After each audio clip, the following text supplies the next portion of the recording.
Hello बच्चों, welcome to my YouTube channel जोजस study.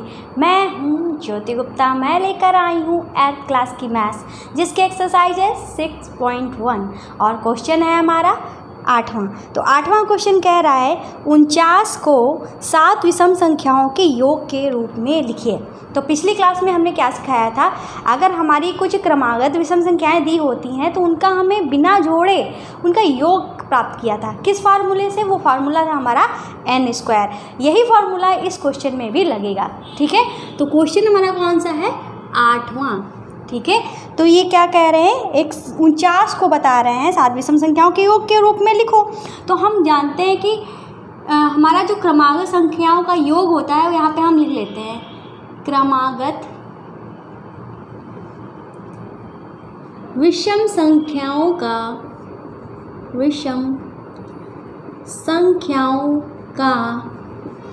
योग, वो हमारा क्या होता है? वो होता है n²।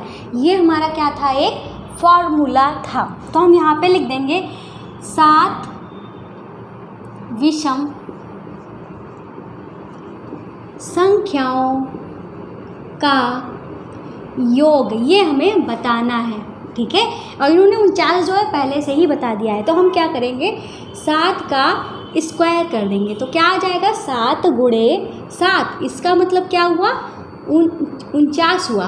ठीक है, तो यहाँ पे हम क्या लिख देंगे? 7 विषम संख्याओं का योग क्या है? वो 49 है। ठीक है, ये हम लिख देंगे, यहाँ पे लिख देंगे 7 विषम संख्याओं का योग क्या है? 49 है। ठीक है, 49 है। और चाहे तो अगर हमें 49 को लिखना हो 7 विषम संख्याओं के रूप में, तो कैसे लिखेंगे? 1 + 3 + 5। ठीक है, 5 तो ये आएगा, फिर हमारा 7 आएगा, फिर हमारा क्या आएगा? 9 आएगा। कितने हो गए? 3 4 5 हो गए।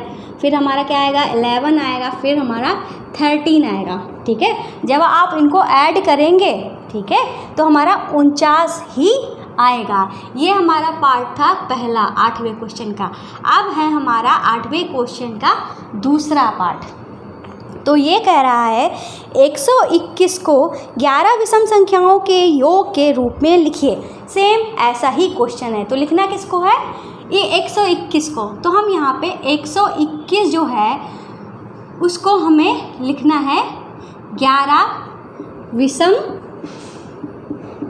संख्याओं का योग। ठीक है, तो चाहे तो हम यहाँ पे क्या करेंगे? 11 का स्क्वायर करेंगे। क्यों करेंगे? क्योंकि हमारा फॉर्मूला तो यही है। तो हमारा क्या आ जाएगा? 121 आ जाएगा। ये आ गया। तो हम यहाँ पे लिखेंगे 11 विषम संख्याओं का योग जो है वो हमारा क्या है? 121 है। अब हमें अगर 121 को लिखना है 11 विषम संख्याओं के रूप में, तो कैसे लिखेंगे? 1 + 3 + 5 + 7 + 9 + 11 + 13 + 15 + 17 + 19। अब हम गिन लेते हैं कितने हुए हमारे। 1 2 3 4 5 6 7 8 9 10। अब मतलब 21 और हो जाएगा। ये हुए हमारे 11।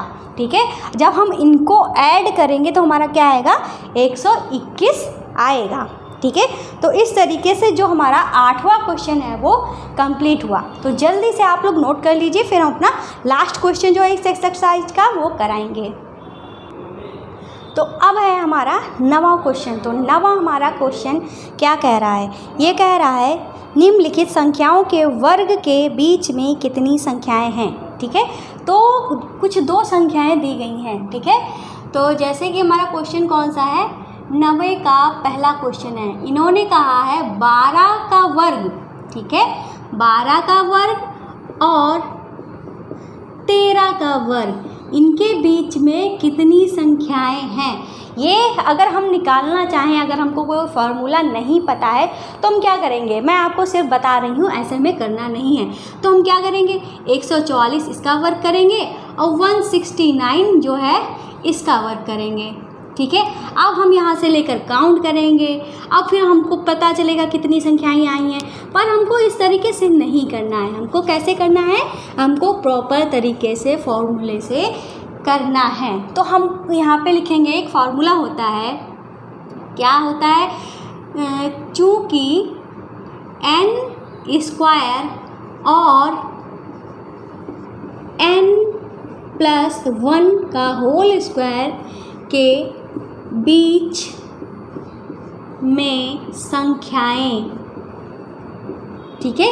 ये फार्मूला क्या होता है हमारा, वो होता है 2n, मतलब n स्क्वायर मतलब जो संख्या दी है उसका स्क्वायर, जैसे कि यहाँ पे n का मान क्या दिया है 12, और n+1 मतलब उसकी जो अगली संख्या होगी। ऐसा नहीं आप कर सकते 12 और 14 ले लो, ये फार्मूला तब नहीं लगेगा, ठीक है। जब कोई संख्या हो उसकी अगली संख्या 12, 13, 14, 15, 16, 17 इस तरीके से हो, उसकी अगली संख्या हो, तभी ये फार्मूला लगेगा, ठीक है। n+1 मतलब इसके बाद वाली संख्या, उसका स्क्वायर, उसके बीच में कितनी संख्या होंगी, तो जो n है उसका दुगना, ठीक है। तो हम यहाँ पे लिख देंगे, यहाँ n क्या है हमारा, n बराबर है क्या है, पहली संख्या क्या है 12 है, ठीक है। इसलिए 12 स्क्वायर और 13 स्क्वायर के बीच संख्याएं वो हमारी कितनी हैं, अब हम फॉर्मूले में रख देंगे। तुम्हारा फॉर्मूला क्या था 2n, n का मान हमारा क्या है 12, तो क्या हो जाएगा आंसर 24 जो है वो हमारा आंसर हो जाएगा। तो जल्दी से नोट कर लीजिए। तो भाई अब हमारा है दूसरा क्वेश्चन, ठीक है। तो दूसरा क्वेश्चन हम यहीं पे कर ले रहे हैं, आपने नोट तो कर ही लिया होगा, क्यों हम बार बार वही चीज़ लिखें। तो दूसरे क्वेश्चन में इन्होंने 25 कहा है और यहाँ पे बोला है 26, ठीक है। ये हमारा है दूसरा क्वेश्चन, किसके बीच की संख्या बतानी है, 25 का स्क्वायर और 26 का स्क्वायर। हमें फिर से यही लिखना है, n स्क्वायर और n+1 के बीच में संख्याएं जो है वो हमारी 2n होती हैं। अब हमारा n जो है वो क्या है 25 है, तो हम यहाँ पे क्या लिख देंगे 25 का n जो है वो हमारा 25 है। अब हमें बताना किसके बीच में संख्याएं हैं, 25 का स्क्वायर और 26 का स्क्वायर, इसके बीच में हमारी संख्याएं क्या हो जाएंगी, n हमारा क्या है 25 है, तो n जो है यहाँ पे हम n का मान रख देंगे क्या 25। अब 25 दूनी हमारा क्या होता है 50 होता है। अब यही हमारा क्या हो गया है, आंसर हो गया है, ठीक है। तो उम्मीद है आपको पसंद आ रहा होगा क्लास, और समझ में भी अच्छे से आ रहा होगा। समझ में आ रहा होगा तो आपको क्या करना है, हमारे चैनल को सब्सक्राइब करना है। अगर आप सब्सक्राइब करना भूल गए तो समझ लो आपने बहुत बड़ी चीज़ अपने जीवन से गंवा दी। ऐसे ही कह रही हूँ, ऐसा कुछ नहीं है। हाँ, हालांकि यूट्यूब पे बहुत सारी क्लासेस हैं, पर इस तरीके से पढ़ाने वाला आप पक्का, आप सबकी क्लासेस देख लीजिए, इस तरीके से पढ़ाने वाला आपको कहीं भी नहीं मिलेगा। अगर आप मुझसे पढ़ रहे हैं, आप ये अच्छे बात से जानते हैं। अगर आप पहली बार क्लास देख रहे हैं तो आप वाकई में सारी क्लासेस देख लीजिए यूट्यूब पर इस तरीके से पढ़ाने वाला आपको कहीं भी नहीं मिलेगा। तो चाहते हैं कि हमसे आप पढ़ना, ठीक है, तो करना पड़ेगा आपको सब्सक्राइब। तो सब्सक्राइब करना ना भूलिएगा, और सब्सक्रिप्शन बटन के पास में जो हमारा बेल आइकन होता है उसको भी टच मत करिएगा। अभी हमारा एक क्वेश्चन बाकी है, अभी जाना नहीं है, ठीक है। और आपको क्या करना है, वीडियो पसंद आई है तो लाइक करके जाइएगा फ़िलहाल। और आपको बता दें, हमारे चैनल पर फर्स्ट क्लास से लेके 10th क्लास तक की क्लासेस जो हैं फ़िलहाल के लिए प्रोवाइड कराई जा रही हैं। जब हमारा 10th क्लास तक का कोर्स कंप्लीट हो जाएगा फिर हम 11th 12th शुरू करेंगे, ठीक है। तो आप जिस भी क्लास में पढ़ रहे हो, आप हमारी क्लास जो है आराम से मज़े से देख सकते हैं। तो अब करते हैं अपना कौन सा क्वेश्चन, थर्ड वाला क्वेश्चन। तो थर्ड वाले क्वेश्चन में है 99 और 100, ठीक है। क्या है 99 और 100, तो हम यहाँ पे 99 का स्क्वायर और कर लेंगे 100 का स्क्वायर। फिर हम यही लिख देंगे n स्क्वायर n+1 के स्क्वायर के बीच की जो दूरी है, बीच की जो संख्याएं हैं वो हमारी 2n होंगी। और यहाँ पे n क्या है हमारा 99 है, तो हम यहाँ पे क्या लिख लेंगे 99, ठीक है। तो अब यहाँ के किसके बीच की संख्याएं निकालनी है, 99 स्क्वायर और 100 का स्क्वायर के बीच की संख्याएं निकालनी है। तो हमारा n का मान क्या था? तो हमारे n का मान जो था वो था हमारा 99। तो 99 दूनी हमारा क्या हो जाएगा? 9 दूनी 18, 9 दूनी 18, 1 19, 198 जो है वो हमारा आंसर हो जाएगा। तो जल्दी से नोट कर लीजिए, आपकी एक्सरसाइज भी पूरी हो गई।